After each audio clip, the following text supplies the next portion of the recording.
আসসালামু আলাইকুম। তাজ garden and blog থেকে আমি তাজমিন। আশা করছি সবাই ভালো আছেন, আমরাও ভালো আছি। আপনাদের মাঝে আমি ব্লগ নিয়ে হাজির হলাম। আর আজকে যে ব্লগটি শুরু করব সেটা হচ্ছে আমি কিভাবে বর্ষার আগে গন্ধরাজ ফুলের চারা বসাবো, সেটাই আজ আপনাদের মাঝে তুলে ধরব। আশা করছি আপনাদের খুবই ভালো লাগবে। আর স্কিপ করে দেখবেন না, সম্পূর্ণ দেখে নেবেন। ভালো লাগলে লাইক করবেন, কমেন্ট করে আপনার মতামতটা জানাবেন। আর বেশি ভালো লাগলে সাবস্ক্রাইব করে পাশে থেকে যেতে পারেন। আর এই যে একটি টব থেকে আমি মাটিটা বের করে নিচ্ছি। আর সেই টবে ছিল একটি ঢ্যাঁড়স গাছ। ঢ্যাঁড়স গাছটাকে আমি তুলে নিলাম। তারপরে মাটিগুলো আমি ঝেড়ে নিচ্ছি। আর যে শিকড়গুলো ছিল মাটিতে, সেই শিকড়গুলো আমি বেছে তুলে নিলাম। আর একটি টবে ছিল তৈরি করা মাটি। এই যে এখানে আমি সম্পূর্ণ জৈব দিয়ে আমি মাটিটা তৈরি করে নিয়েছি। জৈব সবজি খোসা এবং ডিমের খোসা এসব দিয়ে আমি আগেই মাটিটা তৈরি করে রেখেছিলাম। আর সেই মাটিটাও আমি এখানটায় নিলাম। আর এই মাটিটার সঙ্গে আমি মাটিটা ভালো করে মিশে নেব আর দলাগুলো ভেঙে নেব। আমি সবসময় মাটি তৈরি করে রেডি করে রাখি, সবসময় মাটি তৈরি করতেই থাকি। আপনাদের একটা ভিডিওতে দেখিয়েছি আমি কিভাবে সবজির খোসা দিয়ে মাটি তৈরি করি।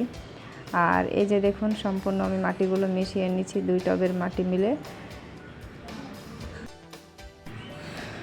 আর আজকে আমি নার্সারি থেকে, আজকে বলা ভুল, আজ 3 দিন হলো আমি নার্সারি থেকে 2টো ফুলের চারা কিনে এনেছি। সেটাই আজকে আমি 2টো টবে বসাবো। আর এখানে দেখুন, একটি হচ্ছে গন্ধরাজ আর আরেকটি গাছ হচ্ছে টগর। এই 2টো গাছই আমি টবে বসাবো।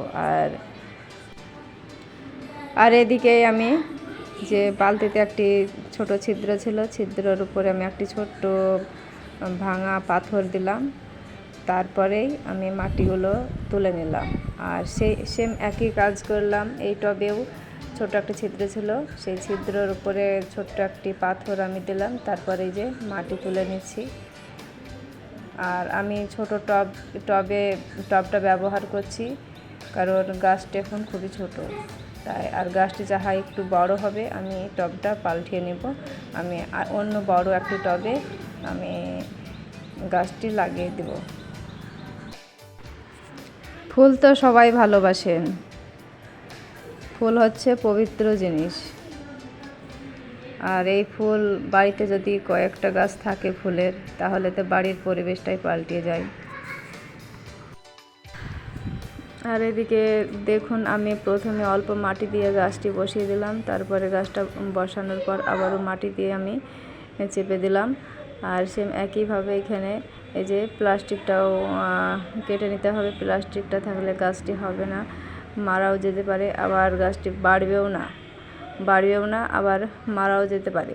তাই এইভাবে প্লাস্টিকটা খুলে প্রতিটা গাছ লাগাতে হয়। আর প্লাস্টিকটা আমি খুলে ফেললাম। আর এই যে আমি অল্প করে আবারও আমি মাটি দিয়েছিলাম, তারপরে গাছটি বসিয়ে দিলাম, আবারও উপরে মাটি দিয়ে দিলাম। এবার আমি গাছগুলো ভালো করে আমি মাটিগুলো আলতো হাতে চেপে চেপে বসে নিচ্ছি। তারপরে আমার গাছ লাগানো শেষ। এবার আমি জল দেব।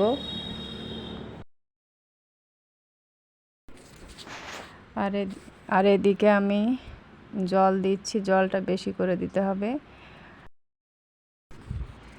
গাছ দুটোকে 3 দিন ছায়াযুক্ত স্থানে রেখে দিতে হবে।